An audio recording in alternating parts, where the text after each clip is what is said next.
Food for thought. The brain is a complicated organ. It doesn't just need energy, but it needs lots of different chemicals, fats and minerals to keep everything working. A lot of these things only come from food, so if you're not eating the right things, it can have a bad effect on your brain.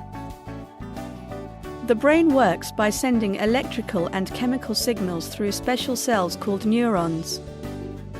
The body needs amino acids to make these chemicals.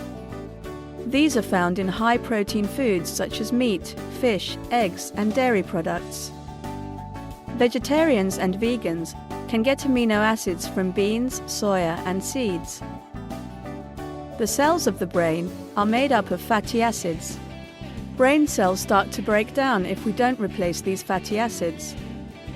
Omega-3 and omega-6 are the two essential fatty acids for the body.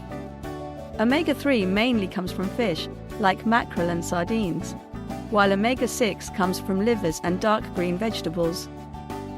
Micronutrients such as zinc, iron, copper, and sodium protect the brain from diseases. They can be found in fruit, vegetables, and nuts. Overall, a diet rich in fruit, vegetables, seeds, nuts, and oily fish, and low in red meat and sugar, is the best way to maintain a healthy body, mind, and brain.